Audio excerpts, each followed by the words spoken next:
Salut à tous et à toutes, j'espère que vous allez bien. Aujourd'hui, on se retrouve pour parler du chapitre 1412 de Hajime no Ippo. Mais avant de commencer, merci à ceux qui like et s'abonnent, ça fait grave plaisir. Allez, on attaque la review. Le chapitre commence sur une page montrant cet arbre symbolique avec la ligne à ne pas dépasser sans être prêt à devenir un monstre. Ligne tracée par Takamura d'ailleurs.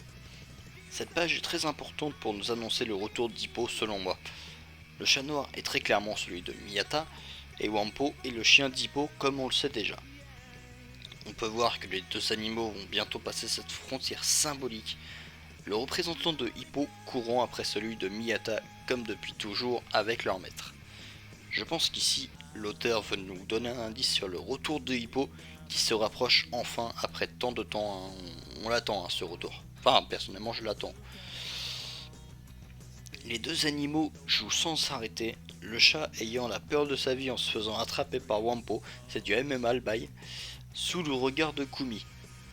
Puis un échange de coups très drôle entre les deux bêtes, et enfin un contre du champion OPBF du chat noir.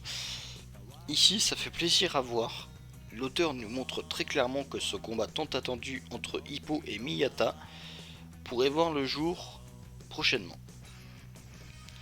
Bien qu'à l'échelle du manga, on pourrait attendre encore quelques années avant de voir ça, même si j'espère que ça arrivera le plus tôt possible. Kumi demande ce que font les deux animaux et on nous explique que le chien veut jouer avec le chat, qui lui n'en a pas envie probablement, puisqu'il ne l'aime pas tout simplement. Malgré tout, c'est assez étrange, puisque le chat revient toujours pour jouer avec Wampo, mais malgré tout, on apprend un peu à chaque fois qu'à chaque fois le chien se fait martyriser par le chat, ce qui est assez drôle, faut avouer.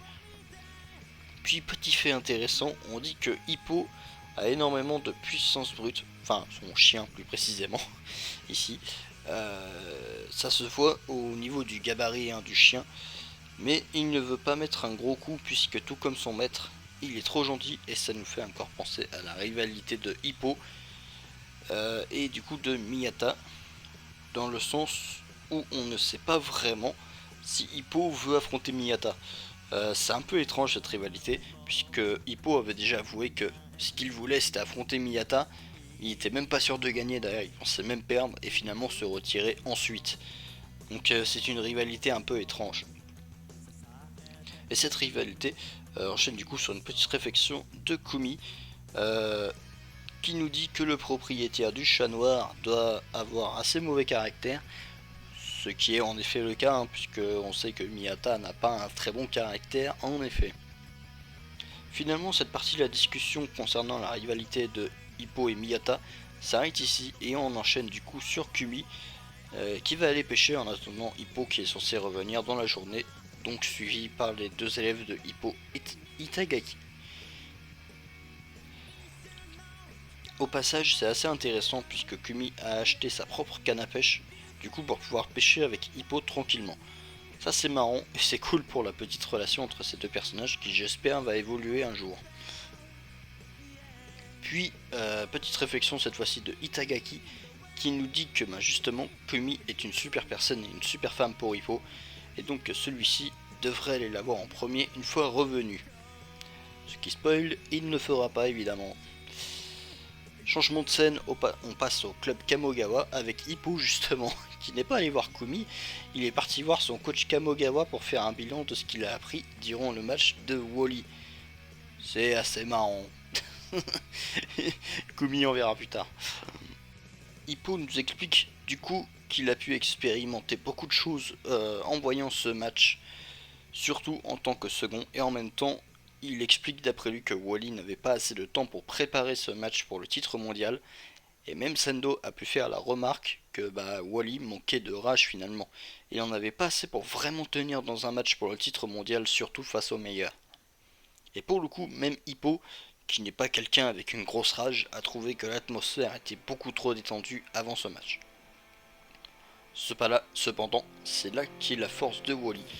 C'est quelqu'un qui, dans l'amusement, justement trouve sa force. D'ailleurs, on a pu le voir durant ce combat où finalement il pensait même avoir gagné selon lui, puisqu'il s'est vraiment amusé. il a tout donné de ce côté-là.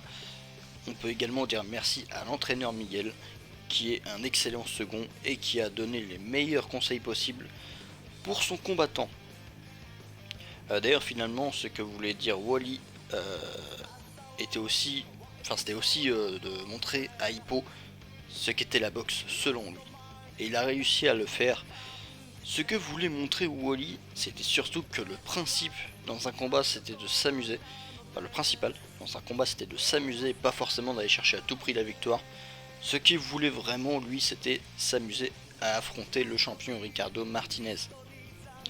On apprend par la suite de la bouche de Kamogawa que Wally se retire à cause de son œil qui a pris trop de dégâts et qui ne pourra jamais s'en remettre. Hippo nous explique dans un air salé que gagner n'était pas la priorité pour les deux. En effet, il voulait juste s'amuser et voir jusqu'où il pouvait aller. D'ailleurs, on peut remercier évidemment le coach Miguel qui a soutenu Wally et lui a donné les meilleurs conseils possibles jusqu'au bout.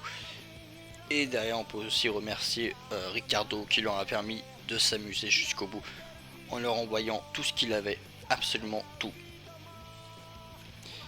Puis la dernière page qui m'a fait frissonner, c'est Hippo qui serre son cœur. On peut sentir dans cette page qu'il veut tenter sa chance contre Ricardo, il y pense, c'est clair, c'est visible en fait. Maintenant, est-ce qu'il va réussir à passer le cap et à demander à son coach de revenir? Je suppose que non, mais on sait jamais, peut-être qu'une surprise peut arriver. Voilà, ça se termine sur ça. J'espère que cette review vous aura plu. Et puis moi, je vous dis à plus pour de prochaines vidéos. Allez, salut tout le monde.